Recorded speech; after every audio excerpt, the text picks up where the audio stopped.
नमस्कार साथियों, आप देख रहे हैं अर्थ भारत टीवी। मैं रमेश कुमार यादव। आइए आप लोगों को दिखाते हैं खबरों की हकीकत।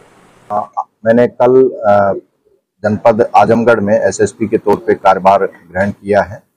मेरी प्राथमिकताएं जनपद आजमगढ़ में अपराध नियंत्रण, कानून व्यवस्था की स्थिति बेहतर हो, महिला अपराधों में संवेदनशील तरीके से, त्वरित तरीके से कार्रवाई हो, वो तस्करी, मादक पदार्थों की तस्करी, अवैध असलों की तस्करी और शराब तस्करी, इनके ऊपर अच्छे से कार्रवाई हो। जो मनगढ़ तत्व जो शरीफ आदमी की इज्जत, संपत्ति और जीवन के लिए संकट पैदा करते हैं, उनके ऊपर त्वरित और सख्त कार्रवाई हो। इसके अलावा साइबर सिक्योरिटी पे काम करके लोगों को और सुरक्षित बनाना रहे।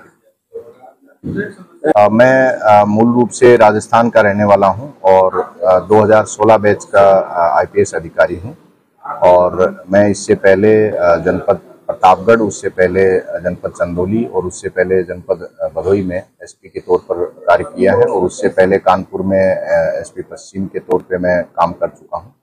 उससे पहले एसपी वाराणसी के तौर पे मैं कार्यरत रहा हूं। आगामी त्योहारों को सकुशल संपन्न कराने के लिए पुलिस जो पर्सनल है उनको ब्रीफ करके और उनका प्रॉपर डिप्लॉयमेंट सुनिश्चित किया जाएगा। इसके अलावा जो हमारी इंटेलिजेंस यूनिट्स हैं, सादे में जो पुलिसकर्मी हैं, उनके द्वारा सूचनाओं को संकलित करके आयोजकों के साथ मीटिंग करके, बातचीत करके, संवाद करके और उनको जो सेफ्टी संबंधी जो नॉर्म्स हैं उनसे अवगत करा के, उनका अनुपालन करा के ये सुनिश्चित किया जाएगा कि ये त्यौहार शांतिपूर्ण तरीके से, सौहार्दपूर्ण तरीके से, परंपरागत तरीके से संपन्न हो और पूरा सेफ और सिक्योर तरीके से संपन्न हो, ये सुनिश्चित कराया जाएगा। इसके लिए थानों पे हमारा जो महिला हेल्प डेस्क और साइबर हेल्प डेस्क और आगंतुक जो कक्ष है, जो हेल्प डेस्क है, इन तीनों को ठीक से सक्रिय बनाया जाएगा ताकि यदि कोई भी फरियादी थाने पे जाता है तो उसकी बात को संवेदनशील तरीके से सुना जाए, उसका डॉक्यूमेंटेशन किया जाए, उसका रिकॉर्ड रखा जाए और उसके बाद उसका समस्या का निदान होने के बाद उसका फीडबैक भी लिया जाए। ये जनसुनवाई की हमारी प्रणाली रहेगी। जिन थानों से शिकायतें इस तरह की ज्यादा आएंगी उन थानों पे फिर कार्रवाई की जाएगी। और देखिए, पंचायतें हमारे लोकतंत्र में ग्रास रूट लेवल पे लोकतंत्र का मजबूत आधार है। ये चुनाव शांतिपूर्ण तरीके से और फ्री और फेयर तरीके से संपन्न हो, इसके लिए हम लोगों ने अभी से तैयारियां शुरू कर दी हैं। जो पुराने विवाद हैं, जो शरारती तत्व हैं या जो पोटेंशियल कैंडिडेट्स हैं, उनके चाल चलन और उनकी जो गतिविधियां हैं उनके बारे में जानकारी जुटाई जा रही है। आपराधिक प्रवृत्ति के जो लोग जो गलत कार्यों में लिप्त होंगे उनके ऊपर सख्त कार्रवाई सुनिश्चित की जाएगी ताकि लोग इसमें भयमुक्त होकर और अच्छे से इस चुनाव में पार्टिसिपेट कर सकें। बोकसी में जो पेशेवर और अभ्यस्त अपराधी हैं उनके ऊपर कार्रवाई की जाएगी और जो उनकी गैंग में नए सदस्य शामिल होकर जो काम कर रहे हैं उनका भी इंटेलिजेंस से सूचना संकलित करके उनके ऊपर कार्रवाई की जाएगी।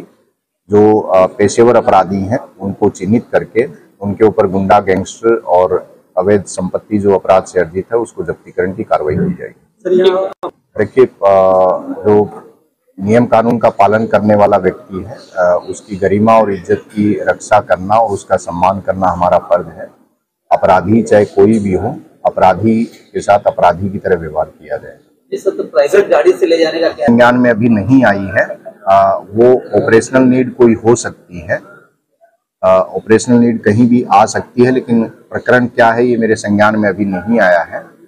बात किसी गाड़ी से ले जाने की नहीं है। बात यह है कि अपराधी ने जो अपराध किया है उसमें जो उसको वाजिब सजा मिलनी चाहिए, जिस अंजाम तक उसके कृत्य उसको पहुंचाते हैं वहां तक उसको पहुंचाया जाना चाहिए। ट्रैफिक की जो समस्या है उसमें जो कारण है उनका एक बार हम लोग गहनता से उनको समझेंगे।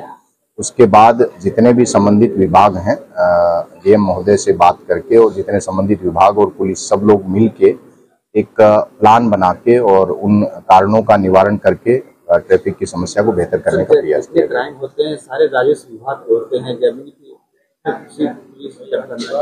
मारपीट होता है, आने जाते हैं, इसके लिए क्या करें? देखिए, ऐसा नहीं है कि सारे अपराध राजस्व से संबंधित नहीं होते हैं। हाँ, जमीन संबंधी विवाद जो है वो हाँ, कई विवाद जो है वो अपराध और कानून व्यवस्था की स्थिति जरूर संकट पैदा करते हैं। उसके लिए जरूरी है कि पुलिस और राजस्व विभाग की टीम या अन्य कोई विभाग है उसकी टीम को एक टीम के तौर पे काम करना चाहिए और समस्या का समाधान करना चाहिए। सभी विभाग शासन का अंग है और एक यूनिट की तरह है। अगर सब लोग मिलके आदमी की समस्या का न्यायोचित निस्तारण का प्रयास करेंगे तो इन समस्याओं में जरूर कमी आएगी। ये काम ठीक है, थैंक यू।